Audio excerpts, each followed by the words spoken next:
akan ini pelan-pelan ya, sambil mengingat materi-materi yang sebelumnya. Jadi kalau materi yang sebelumnya kan kita baca iridologi untuk melihat kelemahan atau potensi genetik yang diwariskan dari orang tua, yang itu belum tentu terjadi karena sifatnya potensi. Sedangkan sklera itu apa yang sudah terjadi sekarang. Bagi yang baru, iris itu yang warnanya coklat. Kalau orang Indonesia kan warnanya coklat ya, yang ini. Kemudian yang sklera itu yang warna putihnya. Kalau iris, kita akan lihat mana yang lubang-lubangnya.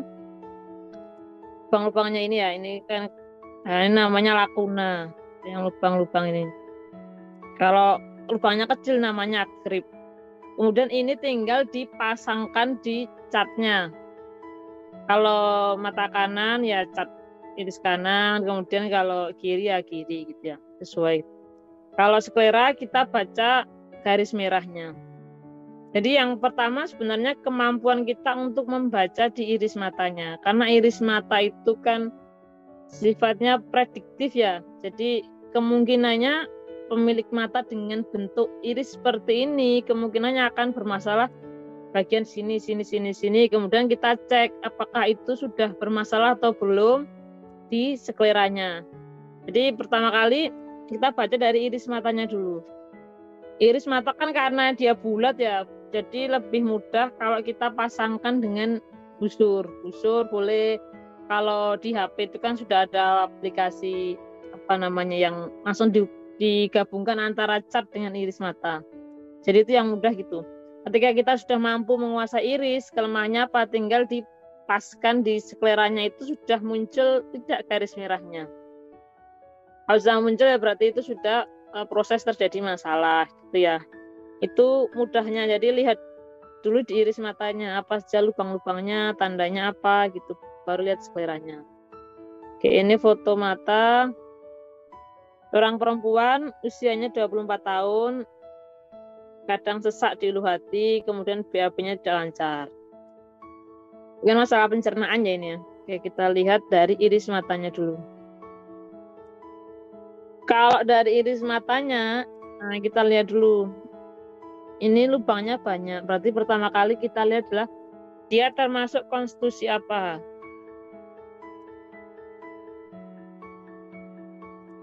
Konstitusi itu artinya dia ketahanan tubuhnya, kemudian kecepatan dia untuk recovery atau kembali sehat setelah kena sakit. Kemudian ketahanan tubuhnya terhadap penyakit itu ya, ketika itu banyak seratnya yang terbuka. Nah, ini kan banyak lubangnya ya. Kan lubang artinya seratnya kan kebuka itu kan menunjukkan organ-organnya sesuai di catnya itu. Ketika dia banyak lubangnya, ya termasuk kategori yang konstitusi lemah. Lawannya ketika dia seratnya rapat, nah kita bacakan ya. Kalau rapat itu misal apa ya? Ya ini termasuk rapat ya. Nah ini kan termasuk rapat, artinya dia konstitusinya kuat kalau rapat. Kemudian kalau lawannya semakin banyak lubangnya, maka semakin dia termasuk konstitusi lemah. Belum tentu dia sakit, karena kan tadi ya bahwa prinsip dasarnya iris itu untuk melihat potensi, bukan sudah jadi penyakit, jadi melihatnya potensi. Artinya ya dia apakah dia sakit apa enggak tergantung nanti pola hidupnya. Kalau dia banyak lubang, lemah, artinya lemah ini apa? Lemah itu dia mudah merasakan keluhan. Jadi mungkin capek dikit dia mengeluh begini, badannya nggak enak, perutnya nggak nyaman gitu. Beda halnya dengan yang kuat, yang rapat tadi ya seratnya.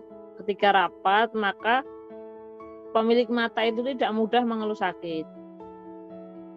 Yang efeknya ketika dia tidak mudah mengeluh sakit, tahu-tahu sakit ini gitu, karena dia nggak paham dengan kondisi tubuhnya. Sama aja alarmnya itu nggak cepat berbunyi. Jadi tahu-tahu kan ada orang yang kena serangan jantung, kemudian tahu-tahu dia gula darahnya naik gitu, padahal dia sebelumnya nggak ada keluhan apa-apa. Nah itu masuk yang kategori konstitusi kuat. Makanya kalau kita baca mata, pemilik matanya itu konstitusi kuat, belum tentu pemilik mata itu mengalami apa yang kita sampaikan. Oh Bapak sakit ini, belum tentu juga karena dia kuat. Jadi kita harus paham dulu, ini termasuk tipe pemilik mata yang mana. Apakah dia kuat atau lemah. Tapi kalau dia lemah, maka yang kita sampaikan ya sesuai, oh benar gini. Jadi kita lihat paling dasar kalau kita belajar ideologi, kita lihat konstitusinya dulu. Ini termasuk lemah. Kemudian secara fisiknya lemah. Kemudian secara emosi. Secara emosi, tipe yang banyak lubangnya ini tipe yang ekspresif. Ekspresif itu artinya dia mampu mengekspresikan perasaannya, emosinya. Jadi kalau nggak suka ya diomongkan, mengekspresikan perasaannya. Beda halnya dengan tipe yang tadi rapat itu kan tipe pemikir. Artinya dia tidak banyak mengekspresikan apa yang dia rasakan. Kebanyakan dipendam gitu ya. Itu secara dasarnya dulu ya, yang mudah dulu. Kemudian kita udah konstitusi. Kemudian kita lihat dia tipenya di matologi itu, kalau lambung itu kita mengenal mana ada under acid dan over acid.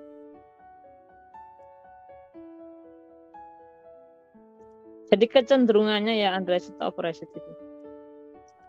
Kalau under acid artinya dia produksi lambungnya itu kurang optimal atau pencernaannya itu tandus lah, kurang mampu mencerna dengan baik. Kalau over acid artinya dia cukup, atau kalau ketika dia ada luka ya dia nggak nyaman di lambungnya. Lihatnya di mana over acid itu lihat di kolaret. Nah, kolaret itu ya kolaret itu ini ya kayak ada tali nih.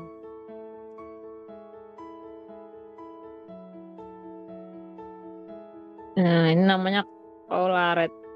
Kalau di iridologi klasik mungkin dinamakan, ada juga yang menamakan ANW. Nah, ini kita lihat ketika dia kolaretnya itu nampak itu artinya kelihatan garisnya yang muncul. Ada juga yang itu memang datar ya kayak gini. Bedakan. Nah ini kan nggak nampak ya ini. Nah itu artinya dia under acid. Kalau dia muncul, nah ini kan agak muncul, ini namanya over acid. Dia masuk kategori over acid. Jadi pengeluaran asam lambungnya berlebih. Makanya ini kalau over acid itu ketika dia terlambat makan itu bisa tidak nyaman di perutnya. Karena kan asam lambung yang dikeluarkannya berlebih ya. Jadi ini harus makan dalam rutin 3-4 jam harus makan. Artinya biar dinding lambungnya nggak tergerus oleh asam lambung. Kalau orang under acid itu biasanya lebih awet kenyangnya karena kan dia asam lambungnya yang dikeluarkannya kurang optimal. Kalau yang over itu kan dia lebih banyak ya, sehingga dia harus makan secara rutin gitu. Itu namanya over acid. Jadi secara dari tandanya kemungkinan kadang di ulu hati ini ya lambungnya ya. Kemudian kalau lambung, kemudian kita lihat ini mata, dimatakan mata kirinya. Dilihat di cat irisnya ya, di cat irisnya itu di dalam kolaret itu kan dibagi dua.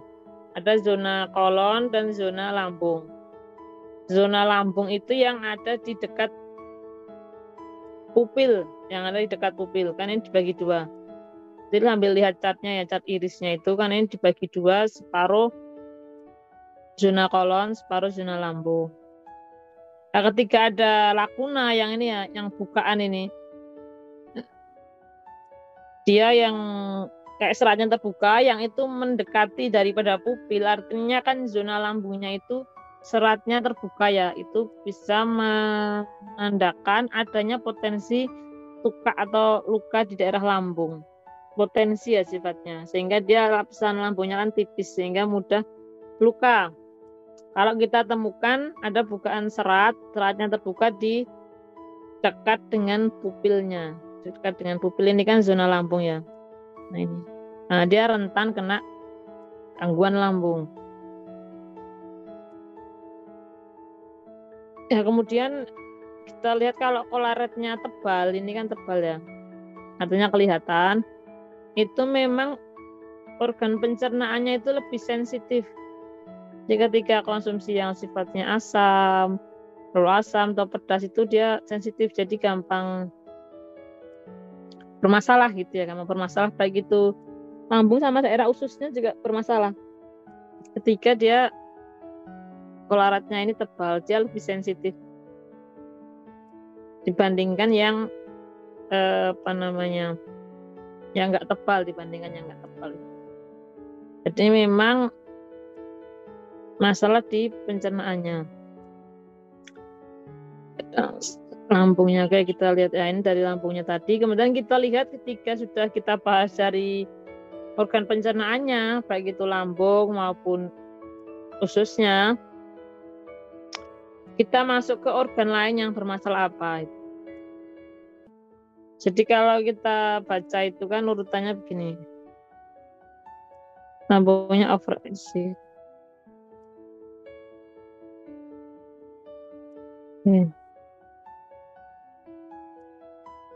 Tadi kan kita baca dari zona di dalam kolaretnya lambungnya. Kemudian kita baca tanda yang lain.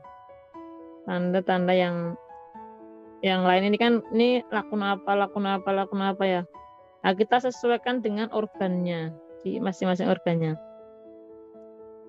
Nanti baru kita lihat di spoilernya. Misalnya ini.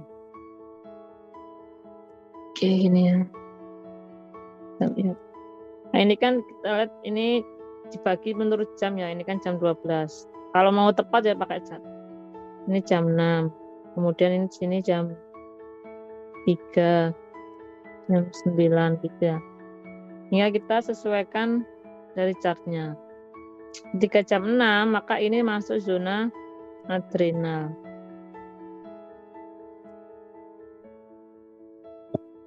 Zona adrenal itu dia pengaruhnya apa? Dia pengaruhnya akan mudah kelelahan.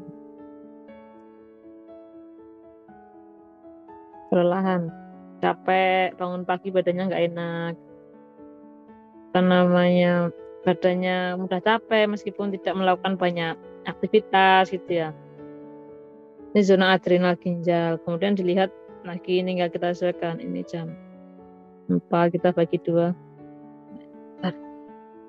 Nah, kemudian kita paskan di chartnya.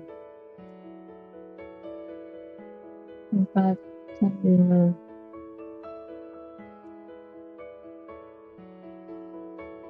Nah, di sini dia zona hati dan empedu. Oh, ternyata di hati dan empedunya ada tanda kelemahan. Kemudian di sini zona pankreas. Jadi tinggal dipaskan dengan catnya. Tinggal dipaskan di catnya itu apa aja yang bermasalah gitu. Ini juga pankreas. Jadi tinggal nanti disesuaikan aja. Oh, ini lubangnya ini kan ada banyak ya, lubang-lubangnya ini tinggal dipaskan mana yang organnya mana yang bermasalah mana aja. Oh, ini lihat yang paling dalam ya, karena yang dalam itu dia pengaruhnya lebih besar dibandingkan yang dia kayak gini, dibandingkan ini lebih dalam, ini lebih dalam yang ini. Jadi ketika itu lebih bermasalah itu ketika memang lakuna atau kripnya itu tidak kelihatan dasarnya. Nah, ini kan gelap dasarnya ya. Ini gelap dibandingkan yang ini kan lebih kelihatan. Artinya ini lebih signifikan bermasalah nanti. Potensi untuk menjadi sakitnya lebih besar dibandingkan yang dia kelihatan dasarnya itu. Nah, ini tinggal dicocokkan. Ini jam berapa aja gitu ya. Misalnya di zona tadi, zona adrenal. Adrenal mata kanan. Maka kita lihat ini. Nah, ini di zona ini ya, di zona adrenalnya. Ini kan di jam 6-nya. Tinggal disesuaikan di chartnya itu. Makanya ini zona adrenalnya. Zona adrenal. Nah, ini zona pankreas karbo gitu ya. Zona pankreasnya.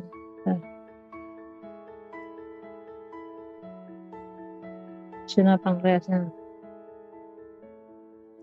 Ini tinggal daerah sini berarti daerah zona rahimnya gitu. Tinggal seberapa tebal garis merahnya. Nah ini tinggal disesuaikan dengan di sini. Oh ada zona pankreas misalnya. Ada lakuna di zona pankreas. Tinggal dilihat di sekelirannya. Ada nggak garis di pankreasnya gitu. Oh di zona adrenal ginjal. Ini adrenal ginjal. Kemudian kita lihat. Oh di zona adrenal di sklera itu muncul apa enggak gitu masalahnya. Hanya ini garisnya nggak begitu merah. Adrenal itu kan menunjukkan kalau secara emosi itu menuntut kesempurnaan ya. Menuntut perfeksionis. Jadi dia menuntutkan secara materi dia memberikan hasil yang terbaik, kerja yang terbaik gitu. Itu zona adrenal sehingga bisa memaksa dirinya untuk ya lebih kerja keras menekan dirinya untuk lebih bekerja keras untuk mendapatkan hasil yang dicapai. Hanya ketika itu tidak sesuai, ya akhirnya dia kecewa. Kemudian lama-kelamaan dia mengalami kelelahan kronis itu. Kelelahan kronis itu artinya dia lelah terus meskipun dia tidak melakukan apa-apa. Banyak keluhan dari adrenal itu. Mungkin pas kapan-kapan kita kuliah tentang adrenal ya. Pengaruh adrenal itu sebenarnya bukan hanya kelelahannya, tapi dia juga mempengaruhi hormonal. Makanya ada yang kalau wanita itu misalnya kecapean, kok headnya nggak lancar, itu bisa jadi faktor adrenalnya. Maka yang diobati bukan hanya rahimnya, ketika itu ada tanda adrenalnya, maka yang diobati juga adrenalnya. Jadi kalau kita melihat dari iris ataupun sklera mata, kita obati apa yang bermasalah di tanda yang ditunjukkan dari mata. Jadi kalau gejalanya itu ada berbagai macam, tapi sumbernya itu yang harus diobati apa gitu. Makanya ini membantu kita untuk menemukan sumbernya. Di orang kadang gangguan head hormonal itu ternyata sumbernya adrenal. Sedangkan selama ini diobatinya hanya zona rahimnya. Nah, itu bisa menjadi kurang efektif ketika itu tidak pas pada penyebabnya. Yang lain ini nggak begitu merah ya. Nah ini zona diafragma. Banyak masalah di ulu hatinya ini. Garisnya di sini. Nah ini tinggal dilihat di cat skleranya diafragma. Oke.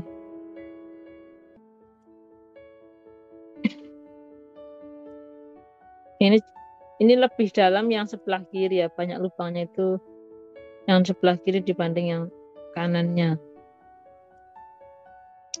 Ini daerah zona panggulnya. Ini ya. Kemudian daerah bisa rahimnya. Nanti tinggal dilihat di catnya. Ini usia berapa ya?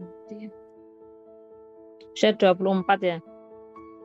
Jadi kolorat itu juga bisa menunjukkan dia fluktuasi daripada emosinya. Ketika bentuknya ini ya enggak koloratnya itu enggak datar gini ya.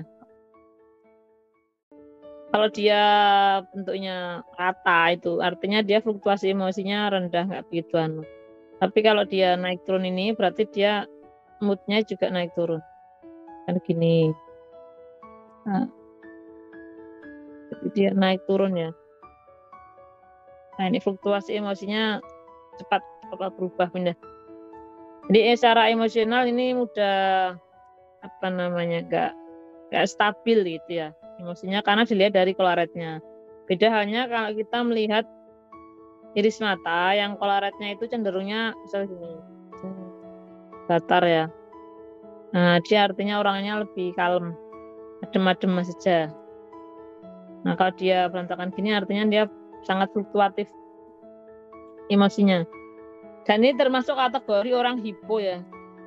Hipo. Jadi ada zona pankreasnya ada lakunanya yang sebelah kanan. Ada lakuna pankreasnya. Jadi ini termasuk kategori orang hipo. Kemudian koloratnya juga persegi ya. Jadi di zona pankreasnya ketika koloratnya itu datar, nah itu artinya juga dia ada gangguan hipoglikemia. Hipoglikemia nanti dilihat di rekaman sebelumnya ya. Artinya ketika pemilik mata ini mengalami lapar secara sel, maka dia akan mengalami gangguan baik itu secara emosionalnya, kemudian secara fisiknya juga dia mengalami gangguan, lemas, pusing, ngantuk gitu. Nah, ini termasuk kategori orang hipo. Apalagi ya, itu iris matanya. Nah, ini tinggal dilengkapi di chartnya, tinggal ditulis satu-satu. Kalau mau detail ya ini tulisin ini apa. Tulis semuanya, kemudian dilihat mana yang muncul di sklera. Artinya belum tentu semua lubang ini, tanda organ-organ ini muncul semua di sklera, di zona ginjalnya. Tidak semuanya ini muncul ya. Makanya ditulis semua, kemudian dilihat yang muncul di sklera matanya. Kalau waktu berhadapan dengan klien, misal butuhnya cepat, ya kita lihat aja skleranya itu ketika kita bingung, ini termasuk organ mana, lah itu dikonfirmasi pakai irisnya. Ini zona mata kiri ya. Nah, ini namanya tanda bulan sabit. Nah, ini biasanya akan mengarahnya ke gangguan hormonal. Sakitnya nggak lancar, bermasalah. Hanya garisnya ini kan tipis ya. Artinya ini mungkin belum begitu memberikan masalah. Tapi ketika ini garisnya menebal, ini bisa mengalami gangguan hormonal. Tanda neoplasma namanya. Kalau bulan sabit itu salah satu tanda neoplasma. Biasanya gangguan hormonal. Tapi garisnya belum begitu tebal. Nah, tinggal dikonfirmasi ke pemilik mata apakah sudah mengalami gangguan hormonal atau belum. Ini kayaknya nggak ada mungkin yang foto matanya. Yang ini di mata kiri, ini kan zona jantung ya. Nah, di bawahnya ini zona areal imunitas. Nah, timus ya, ini imunitas. Kalau kita melihat garis yang double, ini infeksi.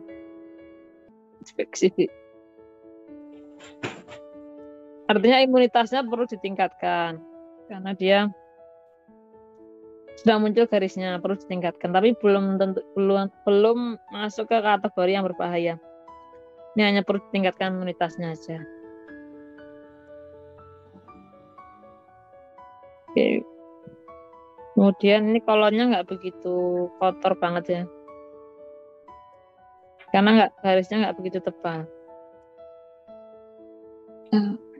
Yang pertama ini kemudian hanya faktor perbaiki di zona pencernaannya di lambungnya, sama ikuti pola makan orang hipo ya.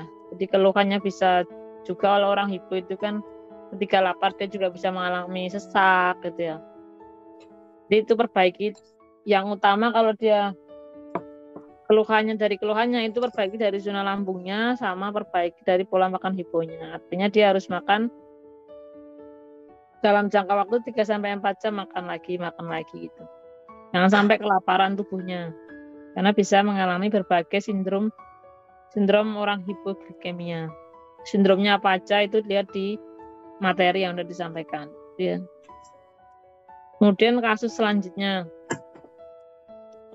Usia 5,5 tahun, keluhannya sering terlihat berair atau berkaca-kaca.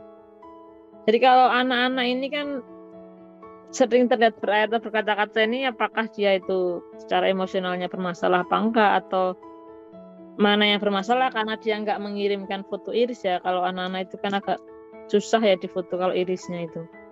Jadi ini hanya mengirimkan foto mata skleranya. Kita baca dari skleranya. Kalau anak-anak ini sebenarnya skleranya nggak begitu garisnya begitu banyak, karena dia juga cepat kembali karena dia organnya masih bagus ya. Kita amati aja secara singkat. Jadi kalau kita menemukan warna biru ini, biru. Nah ini pengaruh daripada gula-gula, makanan yang manis-manis, mungkin coklat. Nah ini yang harus kurangi. Karena apa? Karena dia ternyata sudah memberikan dampak ke tubuh. Nah, ketika kita menemukan tanda ini nanti rentan di masalah kelenjar. Anaknya mungkin bisa rentan kena benjolan di limfatik kayak gitu ya, masalah kelenjar lah intinya. Ketika mereka menemukan agak kebiru-biruan itu, nah kayak gini. Nah, makanya ini mulai dikurangi yang manis-manis, gula gitu ya, fermentasi gula. Kalau di zona atas ini bisa mempengaruhi daerah sinus. Bisa pagi hari bersin-bersin, kemudian sering pilek kayak gitu. Ini juga ya, jadi garis yang ujungnya agak hitam ini biasanya pengaruh gula. Biasanya ditemukan pada anak-anak seringnya. Biasanya kelebihan dari gula-gula itu. Nah ini. Kalau masih kecil kan garisnya nggak begitu merah ya, dan lebih cepat pudar. Nah ini yang perlu diperbaiki di daerah konsumsi karbonnya tadi yang mungkin berlebihan. Kalau anak-anak kan suka yang permen, coklat, yang manis-manis itu mulai dikurangi. Lah apakah ini mempengaruhi perasaannya? Apa artinya? Maksudnya apakah memang ada sebagian orang itu yang ketika dia sedih itu memang bawaannya itu suka makan yang manis-manis secara berlebihan untuk mengatasi kesedihannya. Misal dia kehilangan sesuatu yang manis sehingga dia mengambil manis dari luar, dari makanan gitu. Apakah anak ini konsumsi makanan yang manis-manis itu berlebihan? Apakah itu mempengaruhi emosinya? Nah, itu nggak bisa dipastikan karena nggak ada iris matanya. Tinggal dikonfirmasi ke pemilik anaknya ini, ya ibunya, apakah memang anak ini sebenarnya dia kesedihan gitu sehingga dia konsumsi sesuatu yang manis. Mungkin pengaruh emosinya seperti itu ya, makanya mudah sering terlihat berair atau berkaca-kaca gitu. Hanya karena dia kena di tiroidnya ya. Nah, tiroid itu kan kalau secara emosi dia sulit untuk mengungkapkan perasaannya gitu. Jadi mungkin ini menangis tapi dia nggak mampu mengungkapkan perasaannya sehingga dia bisa pelarian ke sesuatu makan yang manis itu. Nah ini silakan kalau ada ibunya dikonfirmasi ke anaknya sendiri ya, maksudnya melihat anaknya itu emang seperti itu apa enggak. Kalau memang anaknya sulit untuk mengungkapkan, artinya dia mungkin tipenya tipe tertutup, maka dibantu orang tuanya untuk anaknya mampu mengekspresikan perasaannya gitu. Mungkin ketika mengekspresikan dia takut atau mungkin takutnya dihina atau gimana gitu. Jadi ini mungkin pembelajarannya apa namanya, disarankannya ini bagaimana anak ini mampu mengekspresikan perasaannya melalui kata-kata ya. Kalau tahu kan menangis, lah menangisnya itu kenapa? Nah mulai diajak untuk bagaimana dia mampu mengekspresikan apa yang dia rasakan gitu. Tuh kemudian ini kasus yang ke-16 ya. Laki-laki umur 31 tahun, mudah lelah dan suka mengantuk, tidur jadi berlebihan, kencing juga menetes, tumit sebelah kiri terasa nyeri. Oke, sebelah kiri ya. Oke, kita lihat dulu ya. Oke, kalau kita lihat dari iris matanya, nah ini cukup berantakan ya. Maksudnya banyak lubang-lubangnya gitu. Banyak lakunanya. Ya ini pasti dia kategori dia masuknya konstitusi lemah.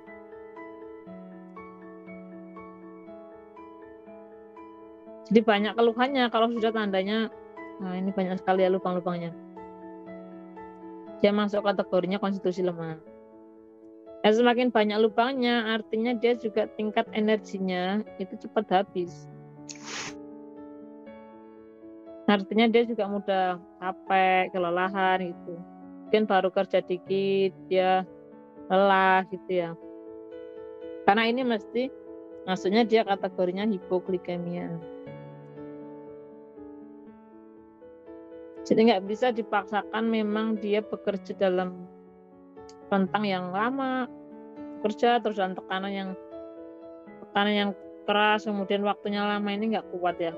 karena bentuk matanya seperti ini. Jadi memang dia kerjanya mungkin bertahap, kemudian dia harus cukup juga secara kebutuhan nutrisinya karena hipoglikeminya. Artinya apa yang dia konsumsi mungkin cepat lapar, maksudnya cepat lapar itu. Ketika dia nggak menyesuaikan dengan kondisi irisnya, maka bawaannya ya emang mudah ngantuk, capek lah. Jadi kok bukannya tidur terus capek lah, habis makan ngantuk, nggak makan ngantuk juga gitu. Ya karena memang bentuk iris matanya seperti ini. Jadi ini yang harus dipahami karena memang seperti itu bentuk matanya gitu. Ketika ini belum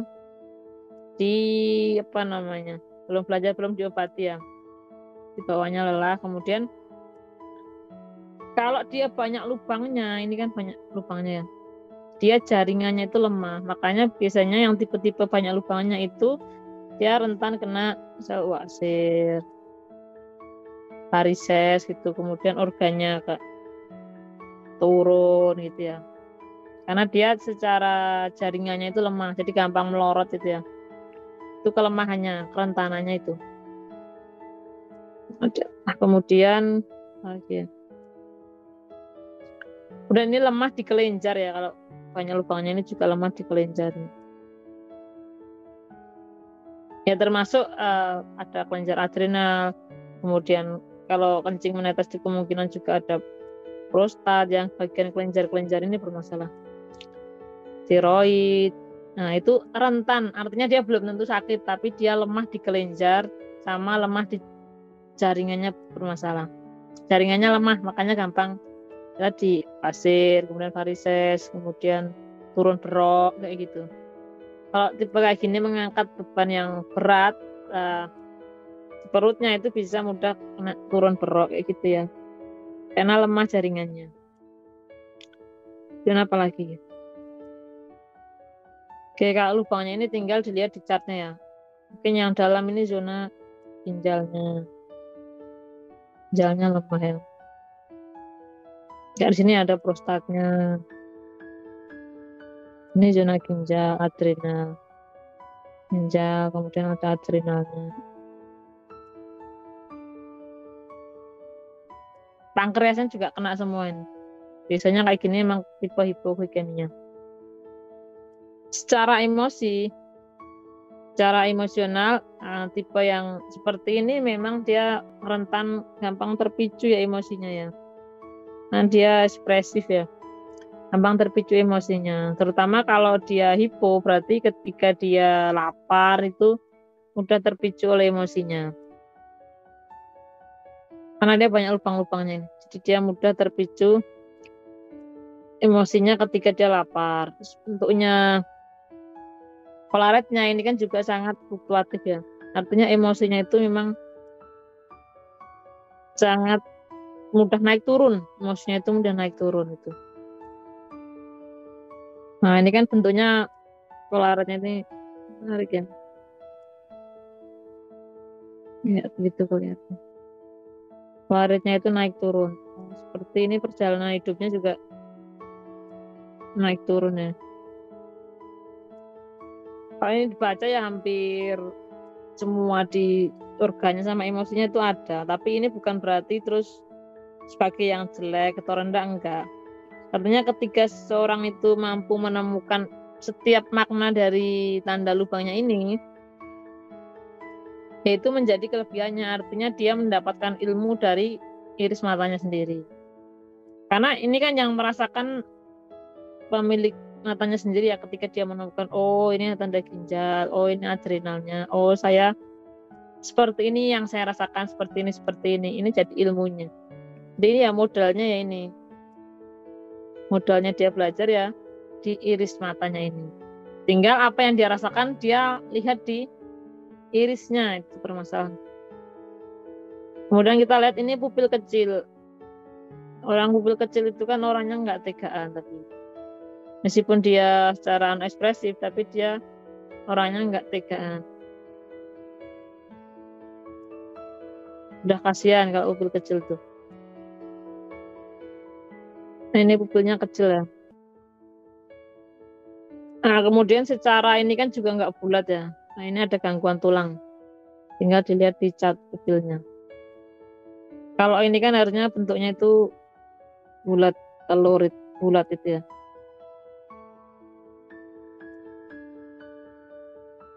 Ini enggak pas. Nah, intinya bulat ini. Kemudian kalau ini ada yang rataan itu artinya di situ ada masalah tulang. Bandingkan ini pupilnya ini dengan ini, kan lebih bulat ini ya dibandingkan yang sebelah sini. Ini tulangnya ada yang bermasalah di sebelah kanan organnya itu. Ini usia berapa ya? Usia 30 tahun ya. Jadi ini hidupnya masih fluktuatifnya, masih apa namanya, zigzag itu ya. Itu masih kuat. Artinya mungkin hidupnya itu ya naik turun itu emosinya. Tinggal diilmui bagaimana seseorang itu mampu melampaui daripada ini yang ditakdirkan ini. Ini kan iris matanya. Artinya dia bisa berubah dengan belajar gitu. Karena ini fluktuatif. Ya tinggal kita memahami, kemudian orang sekitarnya itu memahami dengan bentuk iris seperti ini sambil pemilik mata ini ya belajar. Belajar karena ini kalau dibaca emosinya banyak sekali. Dalam-dalam. Ini juga ada, kalau ginjal itu kan zona harga diri ya. Nah, mungkin dia merasa harga dirinya direndahkan orang lain. Nah, dia langsung emosi gitu. Itu ya kita baca skleranya aja. Udah banyak soalnya nih tandanya. Oke, kita baca zona skleranya. Oke. Yang pertama ini kan zona karbo ya. Zona pankreas. Pankreas ini zona hati. Kemudian kalau ada garis dua yang dia tegak ya, garis berhadapan, itu menunjukkan ini adanya infeksi dari parasit itu ya. Biasanya kalau ini kan protozoa ya, tapi belum begitu parah. Kalau protozoa itu biasanya ditandai ketika dia kelelahan atau kecapean, itu badannya itu panas dingin. Kalau orang Jawa itu namanya ngergesi itu. Pertama ketika dia juga sembelit itu dia akan mudah panas dingin badannya itu. Enggak demam, bukan yang sakit demam atau masuk angin, tapi badannya itu enggak nyaman, itu panas dingin. Itu tanda dari adanya ini infeksi protozoa, parasit.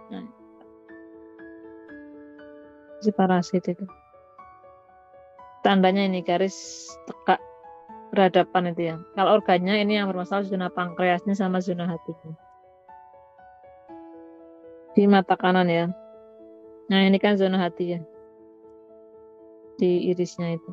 Zona hati ini terkait, kalau emosinya terkait dengan kemarahan.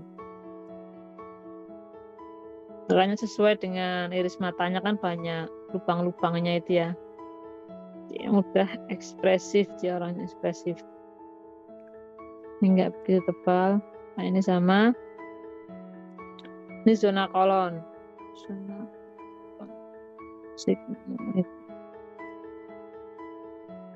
ini zona ginjalnya. Ini mau terhubung ke zona prostatnya. Jadi kalau ini mungkin fokus perbaikan ginjalnya ya, karena ginjalnya lebih merah ya. Ginjalnya diperbaiki, sama kolonnya ini, kolonnya kotor makanya ketika kolonnya ini kan garis kolon di kolon sigmoid ya. Ketika ususnya itu kotor, kolon usus, maka dia akan mengundang parasit untuk tumbuh. Makanya mudah kena infeksi tadi, garis infeksi ini, protozoa.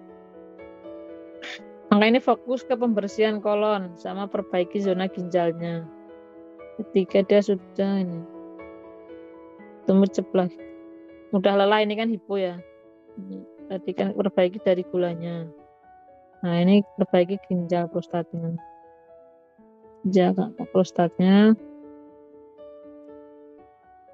Tumit sebelah kiri ya. Tumit ini kan zona kaki. Sama perbaiki zona ginjalnya. Mana ya? Nah ini. Itu fokusnya pembersihan di kolonnya ini. karena ini garisnya tebal. Jadi ketika kita melihat seberapa banyak sampahnya yang tertahan itu, lihat garisnya. Maka semakin tebal garisnya itu artinya semakin banyak sampah yang tertahan. Beda dengan garisnya yang masih tipis, itu masih awal. Kalau sudah tebal ini memang perlu pembersihan secara total ya, karena sudah tebal ini. Artinya sampahnya sudah lama menumpuk, itu plak-plak sampahnya di kolon itu sudah lama.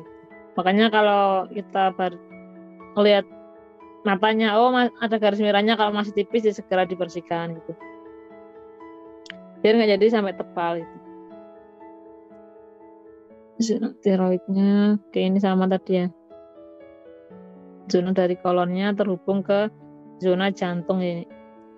Jadi ini kolon, kemudian ini terhubung ke zona limfanya, imunitasnya. Kemudian terhubung ke sini ke zona jantung. Tapi ini garis di jantungnya nggak merah, ini kan terhubung. Nggak merah. Artinya nggak masalah ini. Hanya tadi kolonnya yang bermasalah, yang perlu dibersihkan karena itu bisa mengganggu imunitas di tubuhnya. Ini udah berikutnya, oke. Gitu ya. Oke. Itu kalau yang foto iris matanya ini. Oke, kita lanjut ke yang lain ya, kalau nggak ada yang ditanyakan. Ini kasus ke-17 ini nggak tahu keluhannya apa. Kita lihat dulu dari irisnya, ini termasuk tipe yang konstitusi kuat. Ya, irisnya rapat ya, konstitusi kuat. Rapat, kemudian dia masuknya pemikir. Kemudian kalau rapat ini biasanya masalahnya di daerah usus, dia mudah sembelit. Karena orang pemikir itu kan dia kuat menahan. Baik itu kuat menahan sakit, kemudian kuat menahan perasaannya, kuat menahan juga BAB-nya, sehingga rentan untuk sembelit kalau tipe pemikir yang rapat ini. Kemudian dari iris matanya, ini kan warnanya sudah agak coklat-coklat ya, coklat. Kemudian ini ada ring kolesterol yang warna putih ini ya, itu namanya ring kolesterol. Di plak kolesterol di pembuluh darahnya. Kemudian warna sekelirannya ini kan banyak warna coklat-coklat ya. Nah, artinya ini banyak konsumsi gula, tepung-tepung digoreng, kemudian minyak-minyak yang rusak itu mungkin suka gorengannya ini.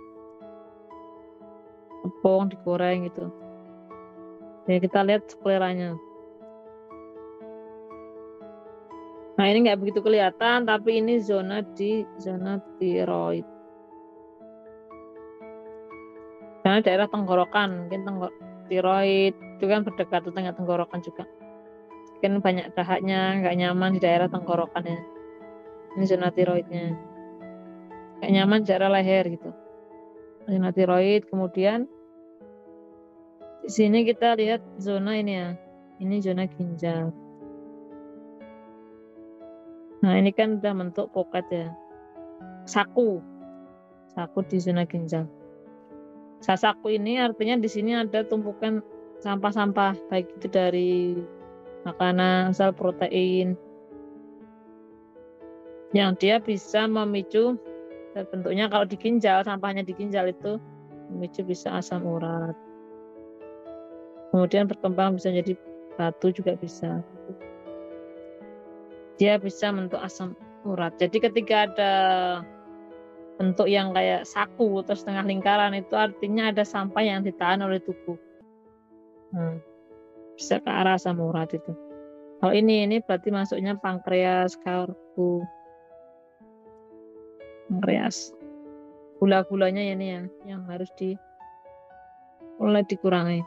Ini nggak begitu jelas ya. Kemungkinan ini ada garis di daerah kepala ya, karena dia kan juga termasuk tipe pemikir. Mungkin banyak pikiran. Tapi ini garisnya agak blur. Ini nggak tahu, ini di zona pernafasan. Ini apakah ini memang pudar ataukah ini gambarnya yang blur ya? Kalau dia memang ada garis merahnya, berarti ini masalah di zona pernafasannya. Tapi kalau memang blur, berarti itu sudah mulai perbaikan. Oke, kita lihat. Ini di jam 3. Kalau kita lihat jam 3 itu utamanya kita lihat adalah zona jantung. Tapi ini garisnya nggak begitu merah. Jadi mungkin nggak begitu masalah atau gimana. Karena garis gambarnya itu agak blur. Ya kita nggak bisa memastikan itu apakah memang jantungnya sudah membaik atau garisnya yang blur. Gitu. Jadi bisa dilihat lagi oleh pemilik matanya itu, dilihat lagi di jam 3 mata kirinya itu apakah memang itu merah apa tidak ya. Tinggal dilihat. Nah, ini yang sklera kiri ya. Di sini ya. Di sini zona kolonnya kotor. Khususnya ini yang perlu diperbaiki karena garisnya merah. Nah, itu kemungkinan ada banyak sampahnya. Ini zona ginjalnya. Nah, ginjalnya bisa sampai ke daerah lambung. Zona ginjal adrenal ginjal. Ini tinggal dirasakan kalau adrenal ya berarti terkait dengan kelelahan badan, kalau bangun itu capek, masalah di pencernaan. Jadi kalau adrenal, kalau ginjal itu biasanya gejalanya kalau kencing itu mungkin kurang lancar, agak nyeri, pinggangnya pegal atau panas gitu. Jadi ketika kita melihat sklera itu kan memang garisnya saling berdekatan ya. Maka kita konfirmasi lagi dengan keluhannya. Mana yang lebih tepat, kemudian kita lihat juga dari irisnya. Irisnya itu apakah memang ada lakuna di zona ginjal atau adrenal. Itu untuk memverifikasi daripada tanda di skleranya. Jadi biar itu lebih tepat itu ya. Kalau hanya dari sklera aja, kita mungkin kadang agak ragu ya ini garisnya itu yang sebelah sininya apa yang sebelah sini gitu. Makanya perlu diverifikasi dengan keluhannya sama dengan tanda di irisnya. Nah ini tanda di kepala ya, ini daerah kepala sampai ke bawah, artinya ini masalah di pikiran, baik itu mungkin dia kelelahan secara fisik, kelelahan mental, sampai dia mempengaruhi di daerah zona lambung, di sini emosional lambung. Mungkin dia banyak pikirannya mengganggu, banyak tekanan, itu ternyata bisa mempengaruhi daripada lambungnya. Sama ini tiroidnya ya, tiroidnya dari kepala ini. Nah ini kayaknya tanda tiroidnya ini. Enggak gitu bro. Jadi kalau tiroid ini kayaknya kanan kirinya kena tiroid ya. Tiroid itu kan dia menunjukkan kalau secara fisik dia kan misalnya bermasalah karena misal kena asap rokok, kemudian makanan yang bertepung, gula, kemudian kedelai gitu. Kalau secara dari makanan. Kalau secara emosinya biasanya yang lebih kuat itu dari faktor emosinya itu kan ketidakmampuan orang untuk mengungkapkan perasaannya. Jadi ini sesuai dengan irisnya ya, karena dia tipenya rapat dan tipe tertutup ini ya. Polaretnya kan mendekat ya. Nah, tipenya tipe ini laki-laki kayaknya. Kalau salah itu laki-laki, betul laki-laki. Ini tipe yang restricted atau introvert atau tertutup ya. Tertutup dan pemikir. Sebenarnya dari bawaan lahirnya itu secara organnya itu diberikan kelebihan, artinya dia sebenarnya kuat, tidak banyak mengeluh sakit. Tapi dia punya sisi kelemahan di mana dia pemikir dan sulit untuk mengungkapkan perasaannya. Ternyata itu yang lebih menyebabkan ya bermasalah, makanya tiroidnya merah gangguannya. Kesulitan untuk mengungkapkan perasaannya, kemudian diikuti makanya ginjalnya bermasalah. Ya, ginjalnya juga bermasalah ya. Kemudian diikuti garis di kepalanya itu kan banyak ya, artinya memang banyak yang dipikirkan. Ketika seorang itu kan kalau tipe pemikir itu banyak yang dipikirkan, tapi dia nggak mampu mengekspresikan. Nah, jadilah itu masalah, karena ketika itu tidak mampu diungkap, diekspresikan, diungkap, itu kan kita nggak tahu bagaimana cara menyelesaikannya itu, karena banyak dipendam. Nah, akhirnya ketika emosi itu dipendam, yang nggak kuat itu kan fisiknya lama-lama sakit. Padahal secara bawaan orang tipe konstitusi kuat itu sebenarnya ketahanan tubuhnya lebih bagus. Itu kalau kita lihat dari foto matanya ya. Nah, tapi karena ini nggak banyak yang mengkonfirmasi, jadi ya nggak tahu seperti apa ya. Jadi saya jelaskan secara singkat, kemudian saya jelaskan sesuai chart yang ada di mata. Nah, kayak gitu. Itu cara menganalisa mata.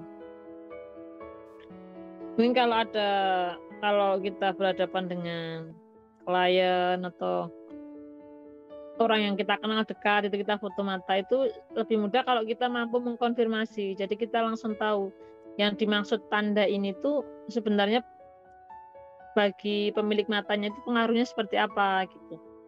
Misalnya dia masalah di harga diri itu yang menyebabkan masalah di ginjalnya, tinggal dikonfirmasi keluhannya, pinggangnya apakah sudah merasa pegal, kemudian nggak nyaman, panas, kemudian secara emosi itu harga dirinya itu seperti apa permasalahannya gitu.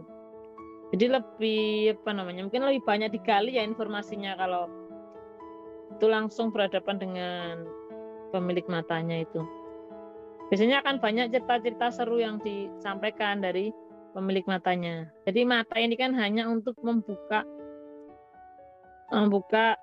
percakapan, sehingga dari percakapan itu dia mulai mengetahui kondisi tubuhnya, mulai memperbaiki, kemudian dia tahu masalahnya gitu. Kemudian dia juga bisa mengungkapkan apa yang dirasakan selama ini.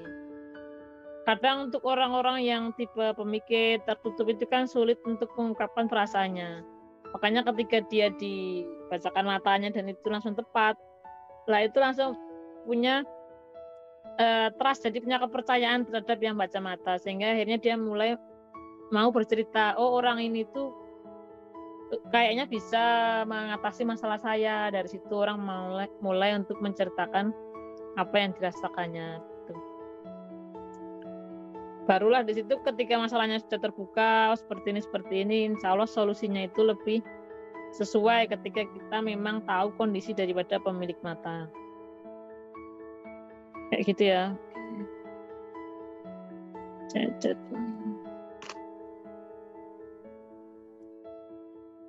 Oke, ini Bu. Ya bisa pakai makro juga bisa, harganya 100.000 ada.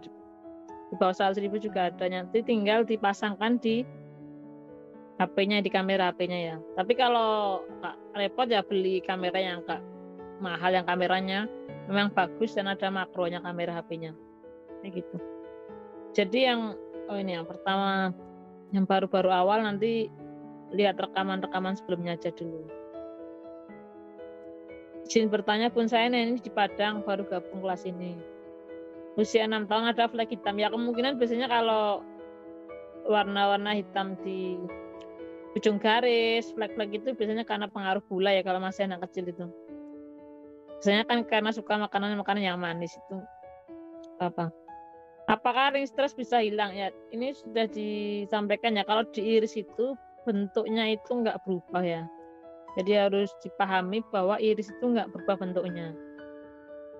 Yang bisa berubah itu warnanya. Warnanya itu mungkin dia berubah dari coklat, mungkin jadi warnanya kayak orange, karena dia pengaruh gula, tapi bentuknya nggak hilang. Ring stresnya juga nggak hilang, tapi bukan berarti dia itu orangnya banyak stres juga enggak. Itu kan hanya potensi yang dibawa. Jadi nggak bisa hilang. Kalau diiris mata itu bentuknya nggak bisa hilang. Hanya warna dan kedalamannya ya, warna dan kedalamannya yang bisa berubah. Itu iris. Jadi ditekankan ya berulang kali kalau iris itu nggak berubah, dari bentuknya nggak berubah. Lakunanya itu juga nggak berubah. Hanya kedalamannya yang mungkin berubah atau warnanya, dan itu pun nggak berubah dalam waktu cepat, tapi itu dalam waktu jangka yang lama ya.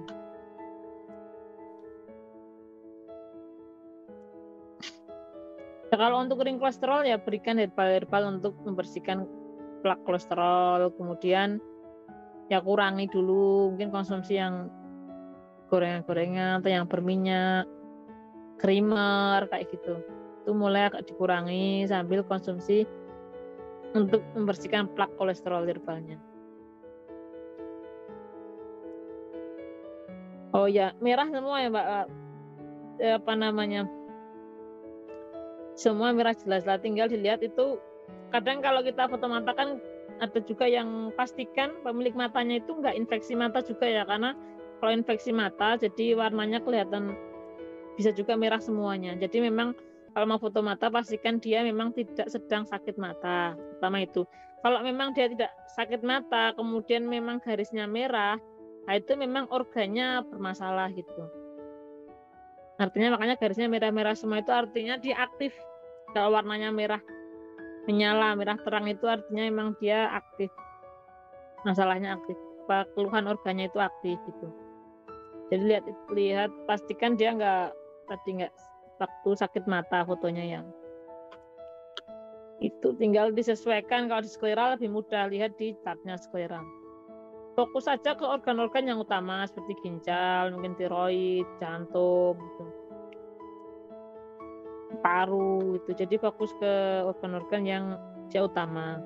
Kecuali memang dia sudah punya keluhan, misal kakinya sakit itu. Nah, baru lihat organ di chartnya itu zona kakinya itu memang ada garisnya enggak gitu. Tapi yang utama itu fokus ke organ utama, karena ketika organ utama atau primer itu kita perbaiki, maka organ sekundernya itu akan membaik sendiri, akan mulai membaik sendiri. Jadi fokus ke yang organ utamanya.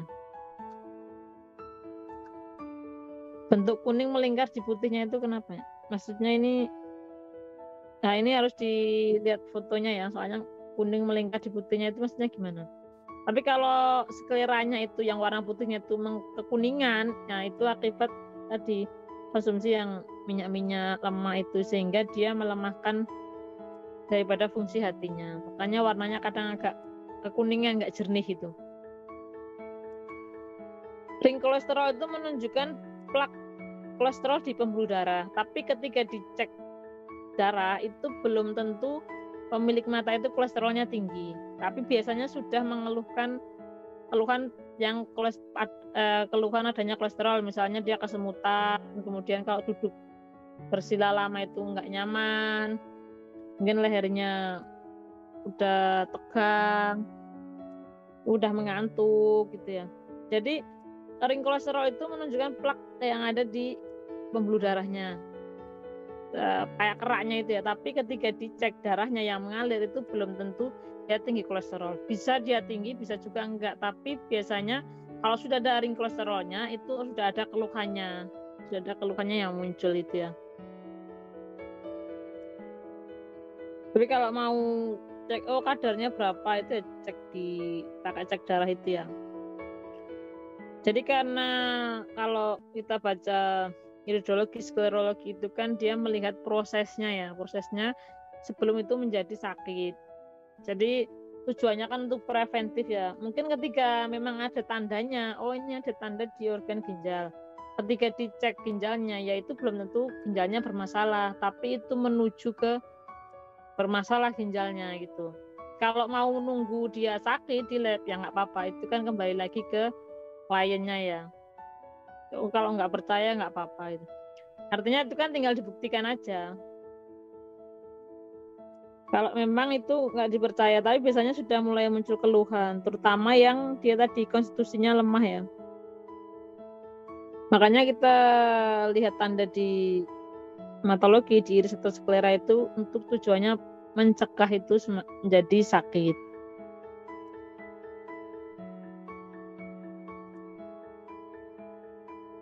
Ya kalau ini melihatnya nih apa namanya?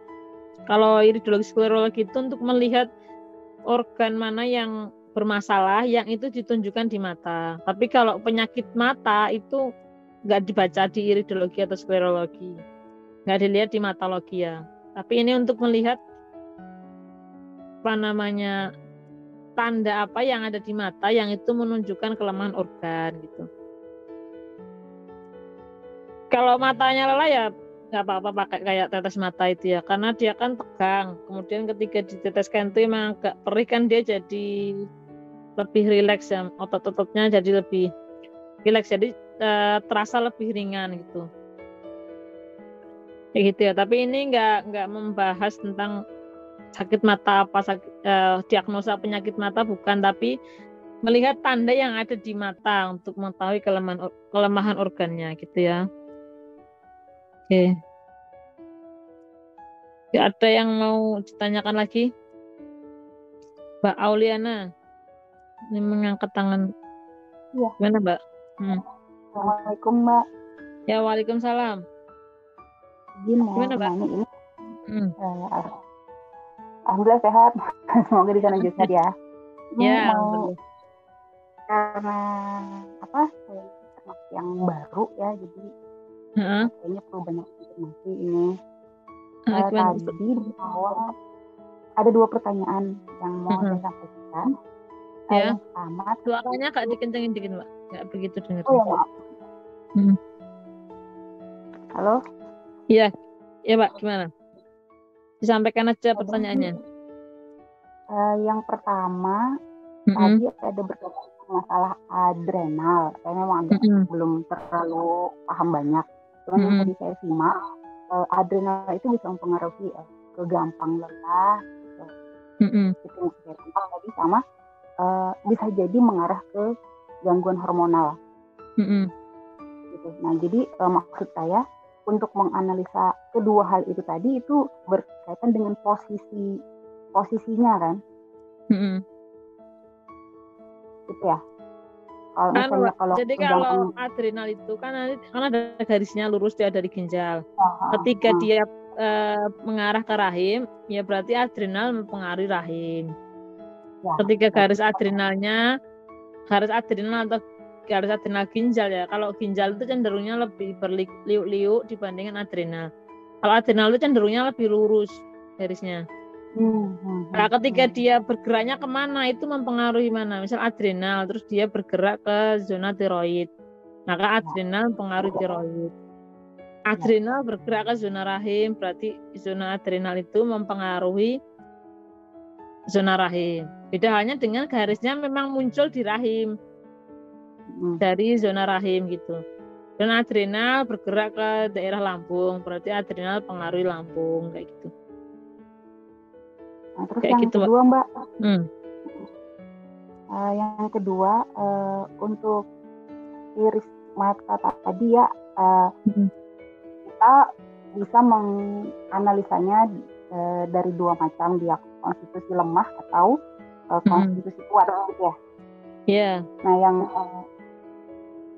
yang kemudian menjadi agak kebingungan buat saya adalah terus bentuk iris yang sehat itu bagaimana?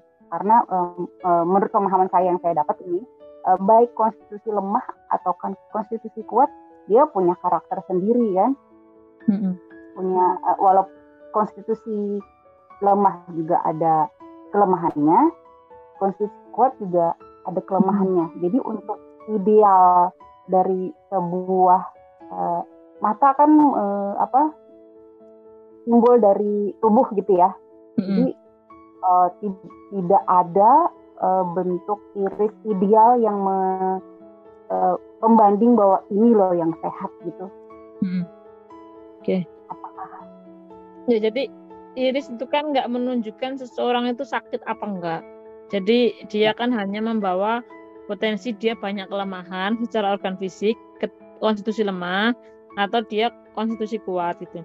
Kalau mau melihat irisnya itu ya bukan sakit, karena dia kan potensi. Beda halnya dengan sklera. Kalau skleranya ini warnanya kekuningan, kemungkinan pemilik matanya itu dia misal sudah ada bermasalah. Beda halnya dengan skleranya ini jernih, bersih, kayak anak kecil itu kan bersih ya, nggak ada banyak garis merahnya. Oh, ini sehat gitu. Tapi kalau iris itu bukan melihat itu pemilik matanya sakit apa sehat, dia hanya melihat potensi yang dia bawa, ketahanan tubuhnya. Kalau secara fisik yang tentunya yang rapat itu dia lebih kuat organnya itu lebih kuat dibanding yang banyak lubangnya gitu. Tapi apakah itu menjadi penyakit atau tidak, itu kembali lagi ke pemilik matanya, bagaimana dia pola pikirnya, pola makannya itu mempengaruhi, lingkungannya itu yang mempengaruhi gitu ya Mbak. Jadi bukan untuk melihat iris yang sehat gitu, apa iris yang sakit gitu. Kalau irisnya warnanya coklat kemudian ya seperti itu kan hanya potensi aja. Kayak gitu. Tapi kalau sklera baru bisa dikatakan ini pemilik matanya ini bermasalah apa enggak gitu, sakit apa enggak itu. Kalau iris itu yang ya. Gimana Pak? Itu foto suami saya. Iya. Gimana? Iya itu saya sih nggak merasakan ya, cuman kalau dari keluhan dia, dia yang Mbak Fitri sebutkan tadi itu benar semua. Dia hampir merasa sehat, capean terus. Mungkin itu berarti dari yang tiroidnya itu tadi ya Mbak ya? Iya, tiroidnya kan merah sama adrenalnya, adrenal ginjalnya. Ini memang suka gorengan Mbak. Tiap hari itu pasti beli gorengan, nggak bisa ditahan itu. Ya karena kan dia ini kan bukan hanya beli gorengannya sebulan kemarin, setahun kemarin, tapi kan dah dari dulu. Iya. Yang penting kan dia makan dibersihkan. Nah itu dia. Dibersihkannya ini. Ya jadi kan kita memang mungkin tipe kayak gini kan nggak banyak merasakan ya sebenarnya mungkin. Karena kan tipenya rapat. Jadi yang bisa gimana Pak? Dia susah cerita orangnya Mbak. Nah itu. Jadi mungkin dia merasakan tapi kadang ditahan. Jadi dia kan kuat menahan. Iya, lebih kan kuat menahan. Iya, lebih ke abai gitu. Kalau biasanya kan saya ngingatin gitu ya, Pak dikurangin ini kalau udah. Apalagi ini alhamdulillah saya udah mulai belajar ini. Jadi setidaknya saya paham yang ring putih itu kolesterol gitu kan. Jadi udah mulai coba mengingatkan nih. Cuma ya itu dia orangnya kalau sakit aku nggak apa-apa gitu. Jadi ya begitulah. Gimana Pak kalau sakit ya masih. Kalau sakit nih suka abai, nggak ngaku sakit gitu Mbak. Padahal ya kan, sakit dia. Ya namanya laki-laki kan emang ya gitu biasanya. Ya aja sebenarnya Pak. Memang kalau tipenya pemikir itu kan memang tidak sulit untuk mengungkapkan ya. Ya bisanya minum disediakan aja dirawat itu. Boleh tapi nambah pertanyaan. Kalau nggak salah di awal kemarin saya mulai gabung belajar. Di iris ini katanya dia sepasang ya. Jadi kalau sepasang dalam artian suaminya ini kayak punya saya kan, suaminya termasuk konstitusi kuat katanya gitu ya. Iya. Nah terus pasangannya biasanya yang konstitusi lemah karena mereka saling melengkapi. Kalau nggak salah itu yang saya terima kemarin itu. Ya itu kalau yang tapi kalau nggak harus sebenarnya itu kan kalau umumnya biar saling melengkapi itu kan dia rapat ketemu kurang itu biar terjalin komunikasi gitu. Karena ketika rapat dengan rapat itu kan nggak banyak omongan, jadi ya diam-diam aja gitu. Tapi ketika seorang sudah menikah, artinya itu memang yang ditakdirkan Tuhan. Tinggal kita menyesuaikan bagaimana. Artinya ketika misalnya rapat bertemu rapat sudah jadi nikah, ya nggak apa-apa. Oh saya berarti perlu belajar untuk lebih aktif dengan pasangannya. Misal pasangannya yang nggak belajar, saya yang belajar meskipun sama-sama rapat. Berarti saya yang lebih aktif untuk ngomong, untuk ngajak ngobrol gitu. Kayak gitu. Kebetulan saya konstitusi kuat juga Mbak. Apanya? Konstitusi kuat.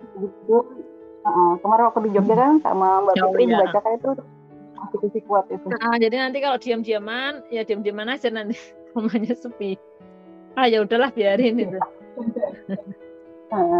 Nah suaminya pokoknya harus ada yang mulai ngomong gitu. Soalnya kan kalau konstitusi kuat rapat itu cenderungnya dia kan rentan akan kritik sebenarnya. Mungkin disuruh kamu tuh Iya, harusnya benar. menjaga begini-begini, nggak mau. Karena kan dikritik Ya. sama saja tindakannya itu dikritik. Nah itu nggak suka. Jadi ketika dia Iya, benar. dikritik ya dia malah nggak mau melakukan gitu.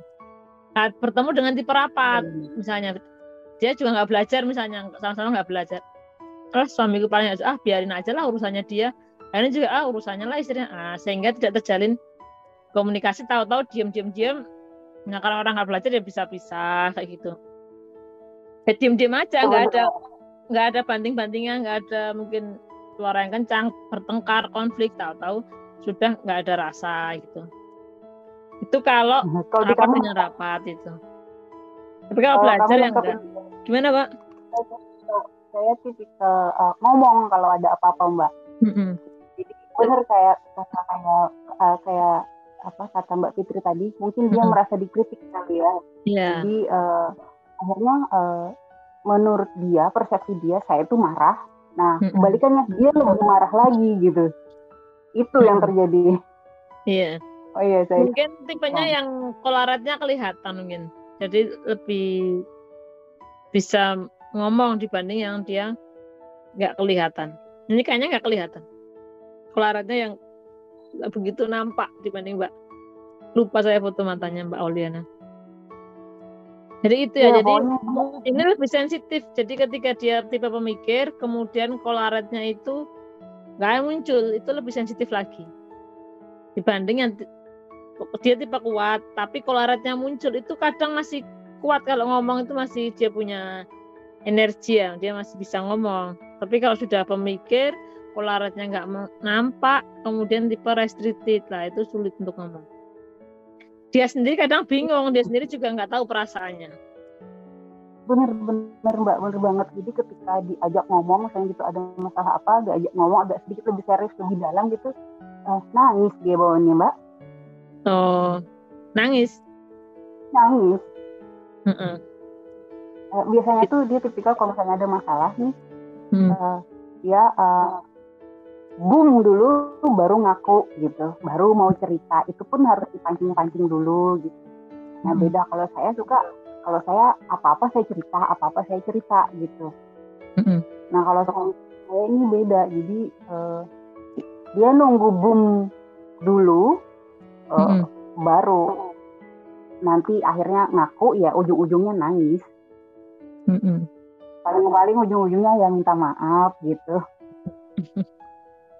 Makanya karena ini kan nggak bisa ngomong aja. Ini pernah kehilangan nggak tuh, Mbak? Iya, dia ibunya udah meninggal, bapaknya barusan lalu. Dia iya sih, waktu kami bicara gitu, kalau misalnya apa gitu kan, pasti balik-baliknya dia mengenang almarhum ibunya. Gitu. Jadi dia kehilangan banget gitu waktu ibunya meninggal, karena menurut dia belum maksimal ngurus ibunya. Ini kan pupil kecil tuh soalnya, Mbak.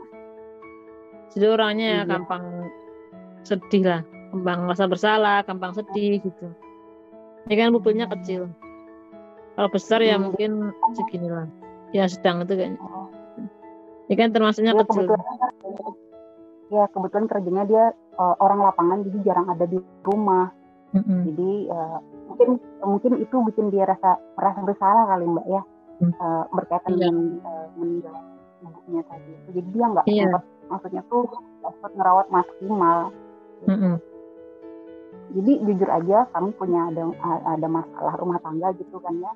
Pas kulik, ya ujung-ujungnya dia mengakunya itu, kedihannya terhadap ditinggal oleh ibunya itu yang bikin dia oleng gitu. Iya. Misalnya ada garis emosional pankreasnya di sini. Nama ini sebenarnya ada garis di daerah zona jantung ya, zona di bawahnya zona jantung pengasuhan ya. Mungkin waktu kecilnya ini kurang dapat pengasuhan dari ibunya, entah dititipkan atau kurang dekat gitu. Kalau menurut dia sih ibunya termasuk orang yang bekerja keras untuk keluarga ya. Jadi dulu itu cerita itu ibunya suka jual es batu gitu loh ke pasar, ke orang-orang yang jual-jual ikan gitu Mbak. Nah, dia tuh biasa dibawa anak kedua dari 3 bersaudara, kakak sama adiknya cewek. Cowok sendiri berarti? Iya, cowok sendiri. Mungkin dia harusnya bisa membahagiakan orang tua gitu kalau tipe rasa bersalah kan. Kayak gitu. Iya, pastinya. Ya, ini kan pokoknya kalau misalnya kalau ada masalah balik-balikannya kayaknya dia kehilangan ibunya itu terlalu mendalam gitu. Ya, dia mungkin merasanya belum bisa membahagiakan ibunya gitu. Tapi udah meninggal, jadi merasa menyalahkan diri. Jadi bagian dari rasa bersalah itu kan dia merusak diri, termasuk merusak diri dengan tubuhnya sendiri dirusak itu. Secara tidak sadar. Misal dia nggak makan, kemudian makan yang merusak tubuhnya itu. Jadi biar dia itu sakit gitu. Sekalian aja sakit gitu. Menghukum diri jadinya Mbak ya? Namanya bunuh diri pasif itu. Tapi bukan maksudnya dia bunuh diri langsung, tapi dia bunuh diri secara perlahan-lahan, secara tidak sadar. Iya. Makanya ini menghukum diri ini. Ini kan garisnya merah ya di zona tiroidnya ini makanya. Itu semua merah kenceng itu merahnya Mbak. Kayak aja waktu moto itu belum dipoto pakai kamera itu udah istighfar lihatnya gitu, astagfirullahaladzim gitu mata suamiku gitu. Agak ya. Mungkin nggak mau juga memperbaiki diri ya karena dia masih terikat dengan rasa bersalahnya ya. Iya, sepertinya Mbak ya. Nah, itu yang harus diperbaiki rasa bersalahnya. Apa namanya, dilampaui rasa bersalah kepada ibunya itu. Biasa kan kalau laki-laki gitu. Iya. Apalagi tipe pemikir, jadi lebih apa namanya? Ya bermasalahnya di pemikirannya, yang mikirnya tuh begini-begini macam-macam itu. Jadinya akhirnya bermasalah kayak gitu. Nanti tinggal diperbaiki rasa bersalahnya ya terhadap orang tuanya itu. Baru orang itu mau memperbaiki dirinya mungkin. Oh, kesehatannya baru mulai dijaga, ini mulai diperbaiki baru gitu. Karena ternyata dia terikat rasa bersalah dengan orang tuanya. Kayak gitu ya, Mbak. Ya, untuk kalau boleh bertanya sekalian, ini kan yang berkaitan dengan rasa suami saya itu kira-kira apa yang bisa saya lakukan, misalnya kan dirawat ya tadi bagusnya, jadi apa ya disembuhkan dulu rasa sakit hati, kehilangannya itu loh Mbak yang berat itu. Iya.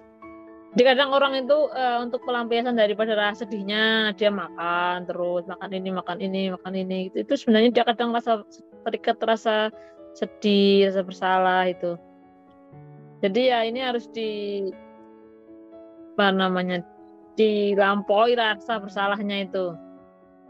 Mungkin ya perlu dia sebenarnya ini ketika mulai membaik, ketika pemilik matanya ini, suaminya ini mau mengungkap perasaannya itu sudah mulai perubahan insya Allah. Kalau dia mau berani mengungkapkan perasaannya yang pertama itu. Jadi ketika dia sudah keberanian itu kan orang itu mau, apalagi laki-laki ya, berani mengungkapkan perasaannya itu dalam kondisi pertama dia nggak dihina, kedua dia nggak terancam gitu. Berarti dia akan bercerita pada orang yang tepat itu. Nah kalau Mbak Auliana ini sudah mungkin dipercaya, suaminya itu sudah merasa nyaman, sudah merasa mungkin aku bisa cerita ini apa gitu. Nah, ketika dia mau menceritakan perasaannya itu sebenarnya sudah sebagian apa yang dirasakan penderitaannya kan sudah mulai terangkat ya, sudah mulai lebih lega lah itu. Jadi ini solusinya ini kan sebenarnya karena dia memikirkan semuanya, dipikirkan sendiri gitu. Ya garis-garis merahnya di sekeliling. Ya tinggal ini kalau belum bisa mengungkapkan, nggak apa-apa, jangan dipaksa kayak gini, jangan dipaksa untuk dia harus mengungkapkan itu, nggak bisa. Ya diberi cinta. Ya. Kalau dia nggak suka dibahas tentang itu ya nggak apa-apa, diberi cinta dia Kalau ada waktu dikit ya kadang disinggung-singgung sedikit itu perasaannya gitu. Tapi kalau dia nggak suka ya berarti nggak usah disinggung dulu gitu. Ya dimainkan aja pelan-pelan. Tapi dia harus diberi banyak cinta. Ketika dia sudah merasa nyaman ngobrol, nanti baru diceritakan itu. Ya itu secara psikologinya kan. Kalau secara fisiknya perawatannya kira-kira apa yang perlu? Ya ini perawatan di zona tiroidnya ya, zona tiroid sama zona ginjalnya. Yang utama zona ginjal adrenalnya sama zona tiroidnya itu yang utama. Sama ini kan orang hipo ya, karena kayaknya ini irisnya itu oranye, jadi dikasih makan tapi rutin. Dia makan terus Mbak. Gimana? Makan terus dia nggak bisa, perutnya nggak bisa kosong. Namanya kan orang hipo itu. Tinggal dirubah makanannya, maksudnya dia mungkin biasanya tepung-tepung diganti apa gitu, buah, apa kurma, apa sedikit-sedikit mulai dirubah gitu. Artinya nggak bisa langsung dirubah, stop makan gorengan ya nggak bisa, atau stop makan yang tepung-tepung, kue itu kan sulit ya bagi orang lain tuh. Bagi orang itu kan susah karena dia terbiasanya itu, tapi mulai diturunkan itu, mulai diganti sedikit-sedikit gitu. Sama itu tadi. Kalau ini kan diberi perawatan, misal tiroidnya diobati, ginjalnya diobati, kan masalahnya pemilik matanya nggak merasa sakit itu. Kalau untuk ginjalnya dia belum ada mengeluh ke sana sih, tapi yang paling hampir tiap hari itu dia gampang lelah. Ya berarti ya tadi perbaiki tiroid sama adrenalnya untuk mengatasi kelelahannya itu. Ya. Susah tidur nggak? Gampang tidur Mbak. Tidur ya Mas? Tidur. Dia pokoknya kalau misalnya merasa sakit, udah dia bawa tidur gitu. Baginya tidur itu obatnya gitu. Ya. Soalnya kan dia kayak terbebani sebenarnya, jadi gampang capek, lelah itu. Kalau fisiknya tadi obati tiroid sama adrenalnya. Fokus ini aja yang diperbaiki gitu. Ambil untuk herbalnya kira-kira apa itu? Kalau tiroid ya biasanya saya resepkan pakai Tiropas. Kalau adrenal pakai Adrenalfas itu. Yang untuk tiroid sama adrenal. Itu aja sih kalau yang utama. Tinggal nanti sesuaikan yang lainnya untuk masalah apa itu. Tapi kalau yang tiroid sama adrenal ya itu cukup tiroid. Gimana? Tiropas tadi ya namanya. Tiropas sama Adrenalfas. Kalau untuk tiroid sama kelenjar adrenal, itu yang dua yang perlu diperbaiki. Mungkin ketika dia sudah merasa konsumsi herbal kok badannya lebih enak lah, dia baru mulai merubah, ternyata enak juga badannya itu mulai lebih segar. Itu kan orang juga merasakan juga lebih nyaman ya. Baru diajak untuk mulai berubah yang lain, pola makannya kayak gitu. Kayak gitu ya Mbak ya. Makasih banyak Mbak. Ya sama-sama. Kayak gitu.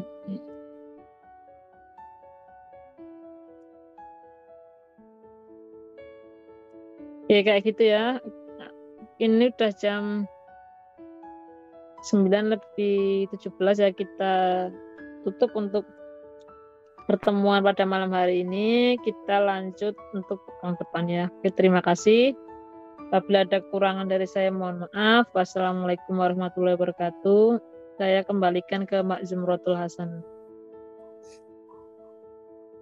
Ya, alhamdulillahirabbil alamin. Malam hari ini kita langsung tutup saja ya. Terima kasih atas partisipasinya untuk semua orang, ini 56 orang. Terima kasih untuk Mbak Auliana yang sudah menjadi partisipan pada malam hari ini ya.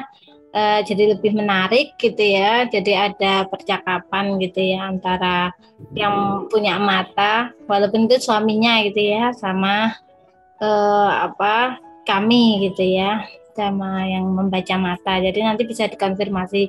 Jadi ini sebagai gambaran gitu ya, kalau yang mau praktek matalogi gitu ya, yang sudah punya alatnya atau mau mulai belajar analisis mata gitu ya, matanya suaminya atau istrinya atau keluarganya gitu ya. Jadi mulai ditanya-tanya gitu. Jadi dari tanda itu iris dan sklera itu dicocokin gitu ya. Dan perlu diingat lagi bahwa iris itu tidak berubah karena itu bawaan. Jadi itu anugerah ya dari Allah itu ya, lewat orang tua kita, karena kita nggak bisa milih kan orang tuanya siapa, ya ini diterima aja gitu ya, bagian dari mengimani takdir dari Tuhan gitu ya.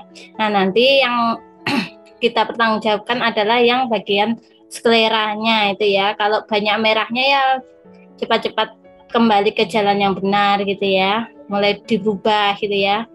Nah, seperti itu. Sekian dari kami. Marilah kita tutup dengan membaca hamdalah bersama-sama. Alhamdulillahirrahmanirrahim. Amin. Semoga bermanfaat. Wassalamualaikum warahmatullahi wabarakatuh. Waalaikumsalam warahmatullahi wabarakatuh. Terima kasih. Dah.